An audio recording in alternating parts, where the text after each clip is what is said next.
Financial Survival Network, helping you to survive and thrive in the new economy. Get our complimentary newsletter at financialsurvivalnetwork.com. This is the Financial Survival Network. You are listening to the financialsurvivalnetwork.com. I'm Kerry Lutz on 1230 WBZT. So you might be wondering, with the decline of Western civilization, with the decline of the dollar of the United States, whether we're really just another case of Rome. And very timely discussion, because we've got Mark Skousen on the line, and this year's Freedom Fest deals exactly with that topic. Mark, welcome back to the Financial Survival Network. How are you? Hey, good. How are you doing? Great. So what's your thoughts? Do you think we're really Rome and, history just keeps repeating itself? Well, Mark Twain said it best, that history may not repeat itself, but it rhymes, which I think is often the case. So we have these cases of empires, great nations who have risen and fallen, and probably there's no better example that Americans think about than Rome.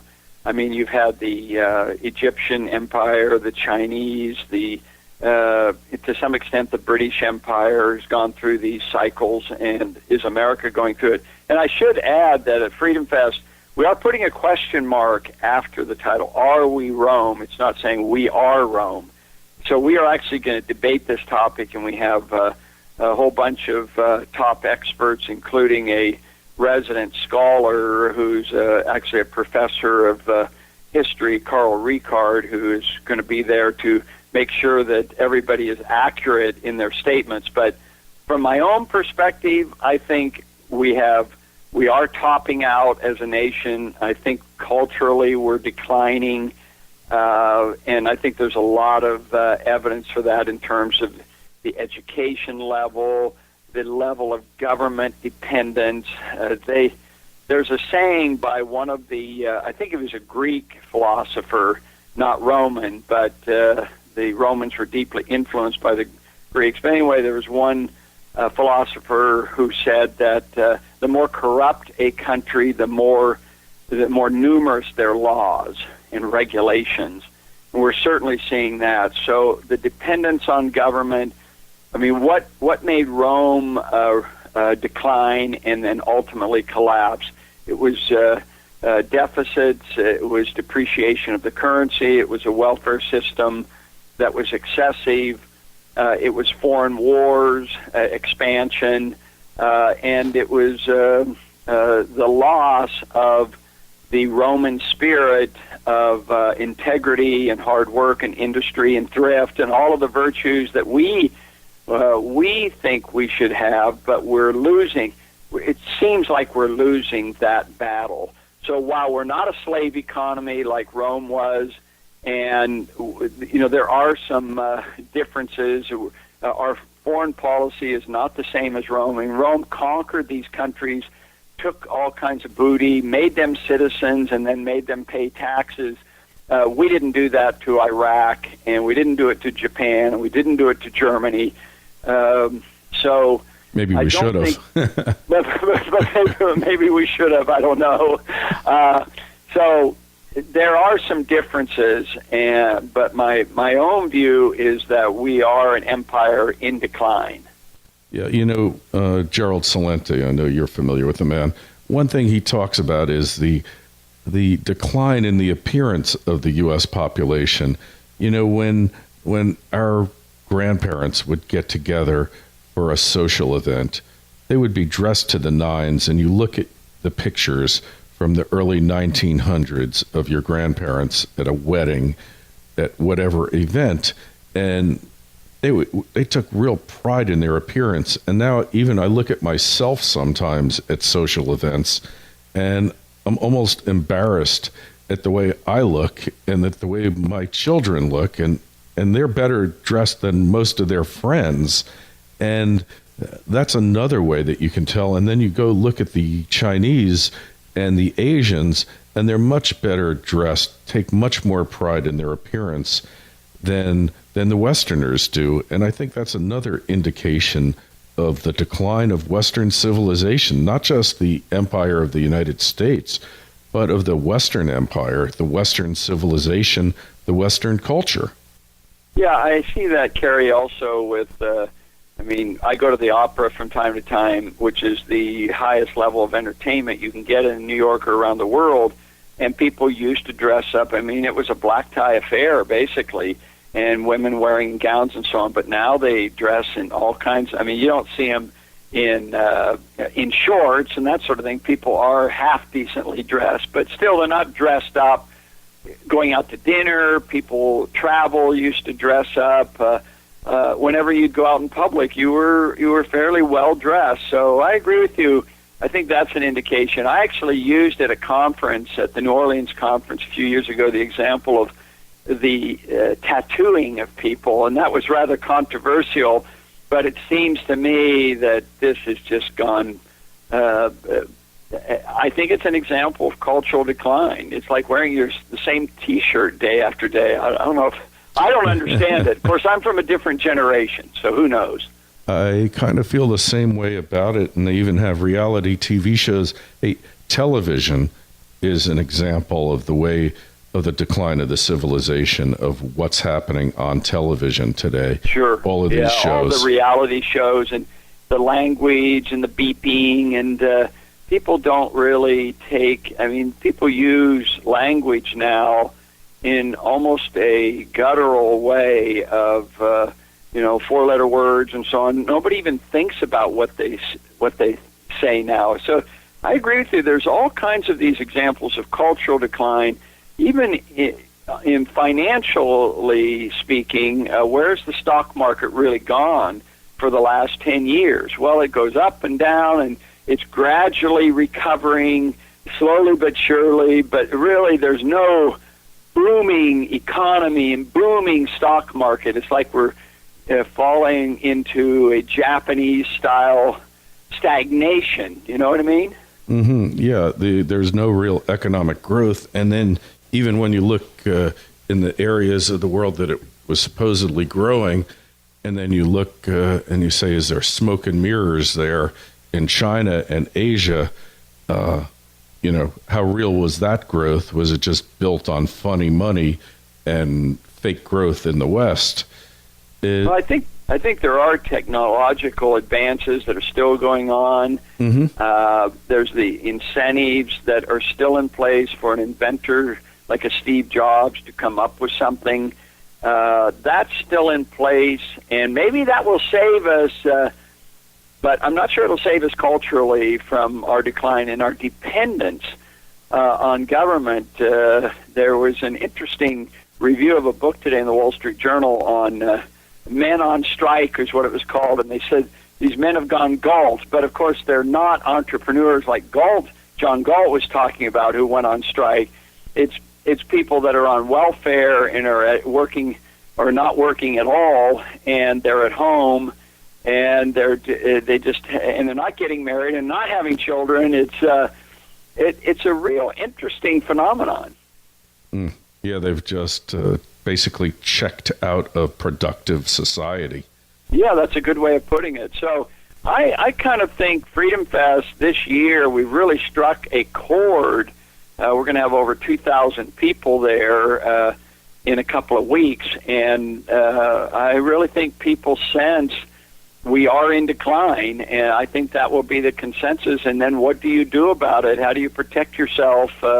How do you survive financially and personally in this kind of environment, this gradual decline? You know what? I think we'll take a brief pause. We'll come back and we'll talk about those survival strategies, because that's what the Financial Survival Network is really all about here, Mark. So let's just take a brief pause and come right back and talk about that.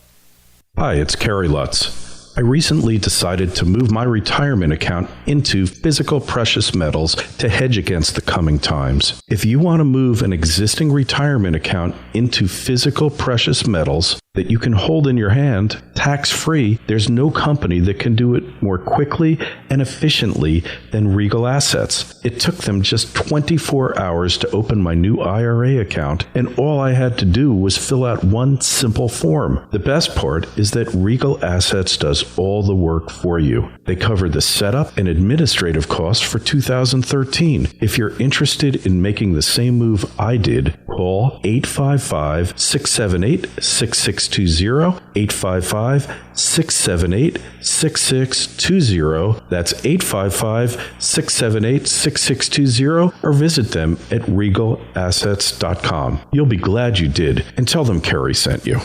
And we are back with Mark Skousen, who is the founder and who produces Freedom Fest, and that's coming up.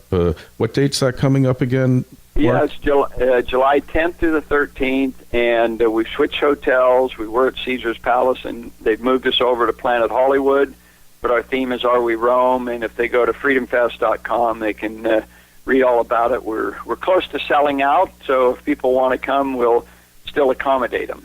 Excellent. And Caesar's Palace, interesting, what most people don't know is that it's not Caesar's, C-A-E-S-A-R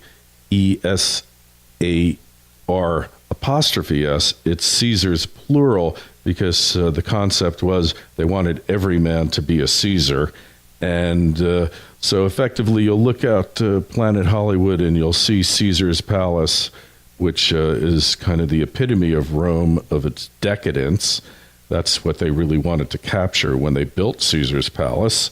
And Las Vegas is really the epicenter of the decadence of the West when you get down to it. Gambling, the whole concept of something for nothing, that you can ride the wheel of fortune and get wealthy for just taking a risk and providing no value.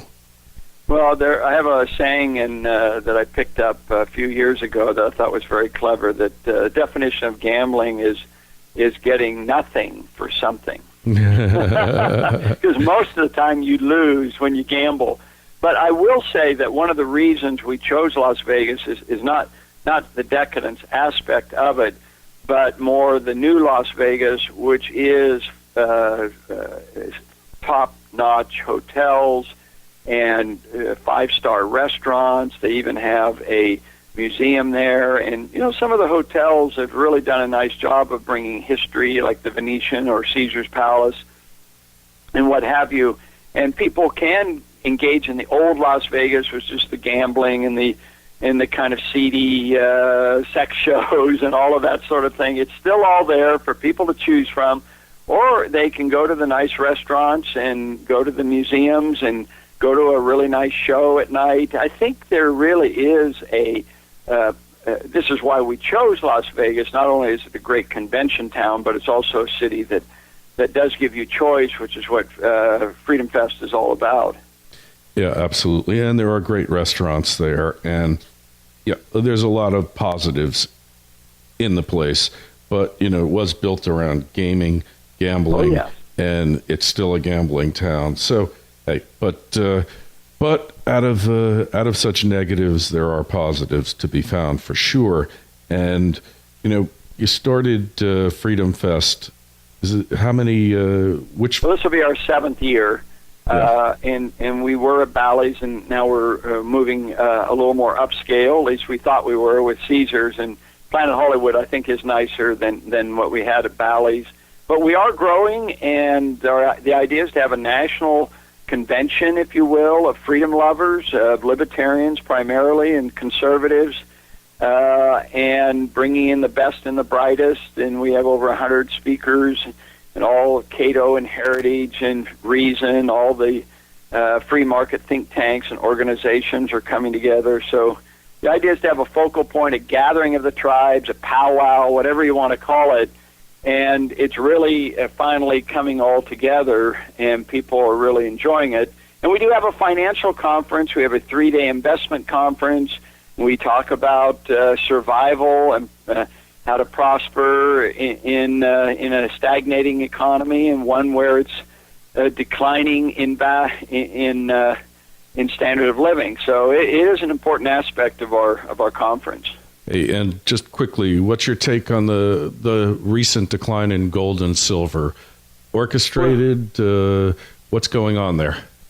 I don't think so. I've never really bought too much into conspiracy theory, although central banks do play a big role in it, and they were net buyers of gold suddenly for the last 10 years, and maybe now they're net sellers because it's an asset declining in value, and it kind of feeds on itself.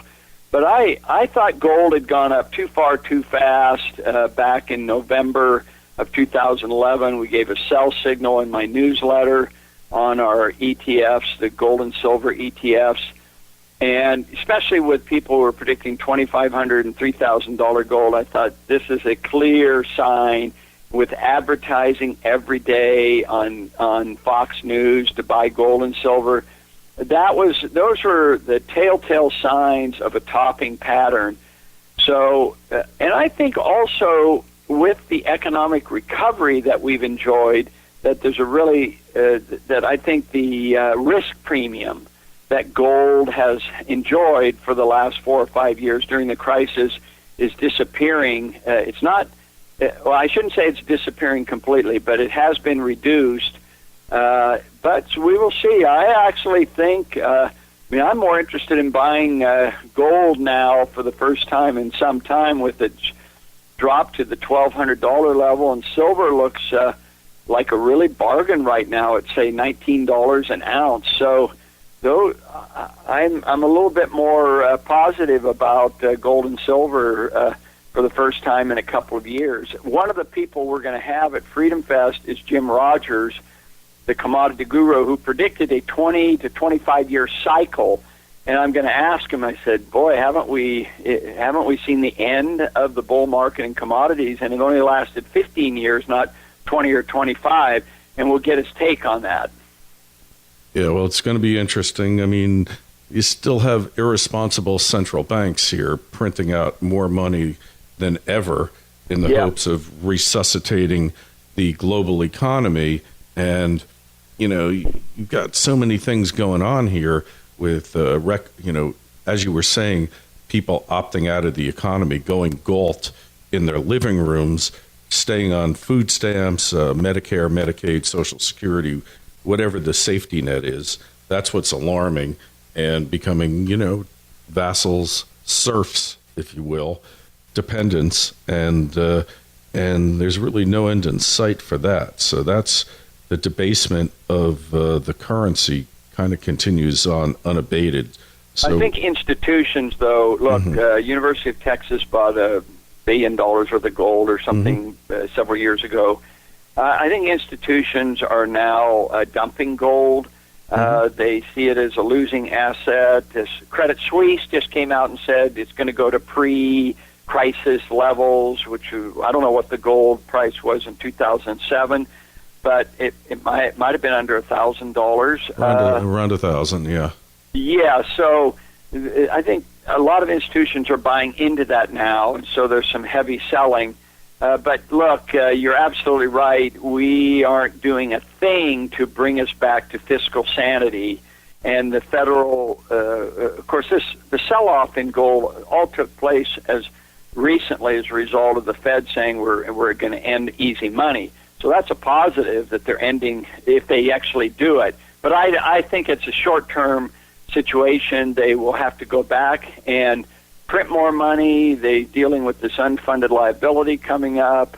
So it's all cyclical, and we need to realize that gold and silver plays a permanent role in everybody's portfolio as an insurance policy.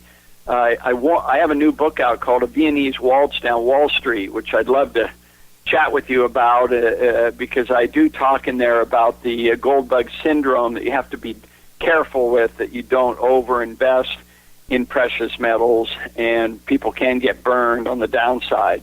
So I think it is something that we need to be aware of, is the cyclical nature of the commodity markets. All right, Mark. Well, hey, we'll see you at Freedom Fest. Thanks so much for coming on the Financial Survival Network, and good luck. Thank you, Kerry. Bye-bye. Bye. Hi, it's Kerry Lutz. I recently decided to move my retirement account into physical precious metals to hedge against the coming times. If you want to move an existing retirement account into physical precious metals that you can hold in your hand, tax-free, there's no company that can do it more quickly and efficiently than Regal Assets. It took them just 24 hours to open my new IRA account, and all I had to do was fill out one simple form. The best part is that Regal Assets does all the work for you. They cover the setup and administrative costs for 2013. If you're interested in making the same move I did, call 855-678-6620, 855-678-6620. That's 855-678-6620, or visit them at regalassets.com. You'll be glad you did, and tell them Kerry sent you.